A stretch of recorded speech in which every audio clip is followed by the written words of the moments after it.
Сәлеметсіздер ме достар, менің каналыма қош келдіңіздер.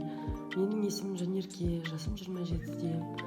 Осы каналда өзіме қажет деген, өзіме ұнаған, өзін дамытуға арналған техникалармен, жалпы ақпараттармен бөлісетін боламын. Каналыма тіркеліп кетіңіздер, лайк басыңыздар. Сіздердің қолдауларыңыз маған өте қажет. Бүгінгі видеода мен тартылыс заңдылығы, закон притяжения жайлы айтқым келіп отыр. Қаншама жыл болды осы закон притяжения туралы барлығымыз естідік, инстаграмнан, марафондардан, жаңағы айтып жатады, армандарыңыз орындалсын десеңіз, жазыңыздар, елестетіңіздер, визуализация жасаңыз, болмаса аффирмация айтыңыз деп. Бірақ та біз сонда да армандарымызға жете алмай жатамыз. Сіздерге «Секрет» атты фильмді көруге кеңес етемін, себебі сол фильмді өте күшті қылып мысалдармен көрсетілген, қалай жаңағы адамдар өздерінің өмірінде осы закон притяженияны байқағандығын. Сол себепті киноны көріңіздер, және де сіздерге осы тақырып қызық болса, менімен болыңыздар. Біз ойымызда үздіксіз қандай ойларды ойлаймыз, нені ойлаймыз, соны осы өмірімізге алып келеміз. Сондықтан сіздерге ойларыңызды таза ұстауға, ойларыңызда тек жақсы, өздеріңізге қажет нәрселерді ойлауға шақырамын. Бұл тартылыс заңдылығы өте қызық. Мен бұл тартылыс заңдылығын баяғыда 5 жыл бұрын көргенмін, енді жалпы білемін, осы сила притяжения бар екенін да, бірақ та дұрыс меңгере алған жоқпын. Сондықтан өмірімді под контролем ұстай алмадым.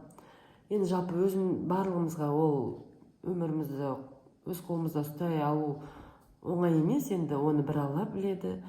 Бірақ та жалпы осы ойымызды таза ұстау біздің қолымызда. Сондықтан ойымызды таза ұстауға шақырамын сіздерді де. Мысалға, сіздер таңертеңгісін тұрғанда қандай көңіл күйде боласыздар, сондай көңіл күйлеріңізбен бүкіл күніңізді өткізесіздер. Солай ма? Байқадыңыздар ма? Мысалы, таңертеңгісін тұрып аяғыңызды ұрып алдыңыз, ол ауырып, мазаңызды алды, және де көңіл күйіңіз түсіп кетті. Одан кейін сіздің бүкіл күніңіз сондай настроениеңіз жоқ болып өтті, барлығы бір қырсық болып қалған сәттеріңіз болды ма, сондай күніңіз болды ма, байқадыңыз ба? Жаза кетіңіздер, маған да өте қызықты болады.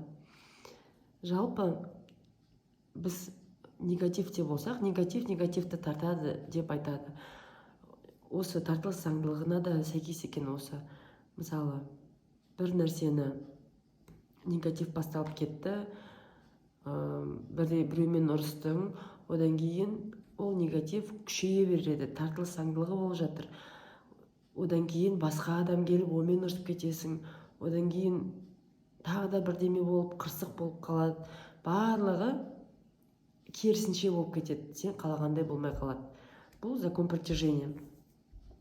Мысалы, жұмысқа кешігіп бара жатқан кезде, жұмыстан кешігіп қалмасам екен деп сіз уайымдап отырсыз да, ол кезде сіз осы сөздерді айту арқылы закон притяжениемен керісінше жұмыстан кешігуге септігін тигізіп жатырсыз. Себебі закон притяжения, тартылыс заңдылығы не дегенді түсінбейді. Кешігіп қалмасам екен дегенді түсінбейді. Наоборот, айту керек, мен жұмысыма уақытында келсем екен, барлығы жақсы болса екен дегендей. Сондықтан бүкіл армандарымызды да жазған кезде не дегенді қоспаймыз.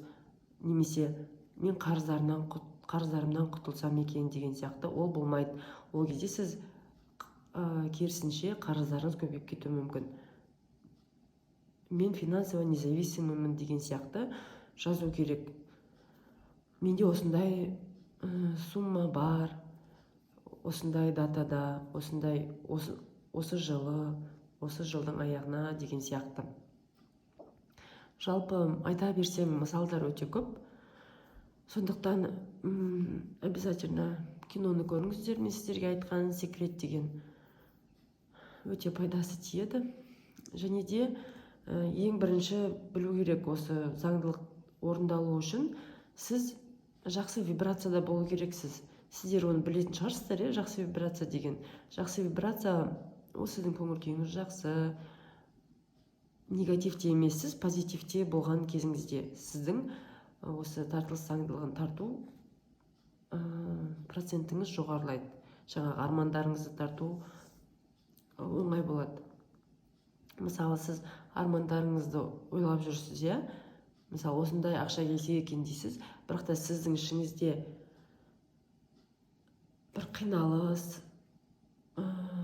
эмоцияңыз төмен болса, неге маған осы ақша келмейді деп, сондай басқа ойлар болса, төменгі вибрациядағы, онда ол ақша сізге келмейді.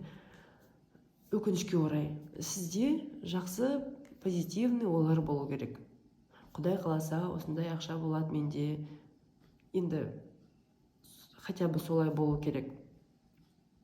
Төменгі вибрацияға өтпеген дұрыс. Сондықтан фильм, жаңағы секрет фильмінде благодарность айту техникасын ұсынады. Күнделікті благодарность айту керек. Немесе біз айтамыз ғой, Аллаға шүкір айтамыз деп.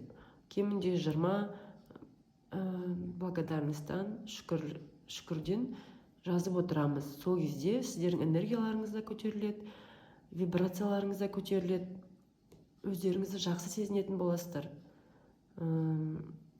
Сол арқылы армандарыңызға қол жеткізе аласыздар. Одан кейін осы именно заңдылық туралы айтатын болсақ, бұл жерде айтылады, жақсы ойдың, жақсы позитивті ойдың жаман ойға қарағанда күші көбірек дейді.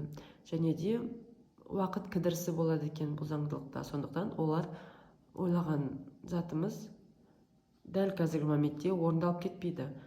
Сондықтан қорқыныш, жаман ойлардың дәл қазір орындалмауына сіздердің қорықпауларыңызға болады. Армандарыңызды өздеріңіз қалағандай жазыңыздар, не қалайсыздар. Мүмкін машина қалайсыздар ма? Менде осындай көлік бар. Соны елестете білу өте маңызды. Визуализация жасауыңыз керек.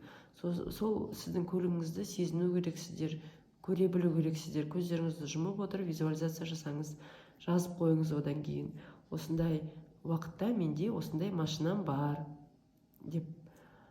Сол кезде ол сіз ойыңызды жаңағы вселенныйға жібересіз деп айтады ғой.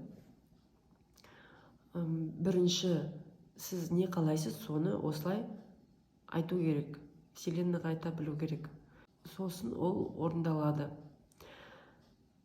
Армандарыңызды жазасыздар.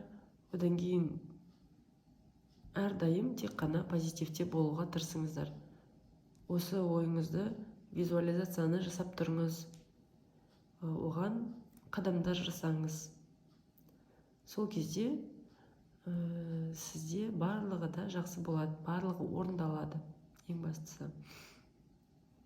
Ең қызығы, закон притяжения деген тек қана бір затты алу кезде ғана істемейді, ол бүкіл нәрсеге істейді. Мысалы, қарым-қатынастарда да, мысалы, любой бір адаммен сіздің қарым-қатынасыңыз нашар болса, сіз ол адамның жаман жерін байқап отырсыз. Ойланып қараңызшы, сіздің құрбыңызбен қарым-қатынасыңыз нашар шығар, сіз оның минустарын байқап отырсыз. Досыңызбен, енді оның жақсы плюс жерлерін байқауға тырысыңыз. Сол кезде ол көбейе береді. Осылай әр адаммен жұмыс жасасаңыз болады. Менде мысалы баламмен осындай болуы мүмкін.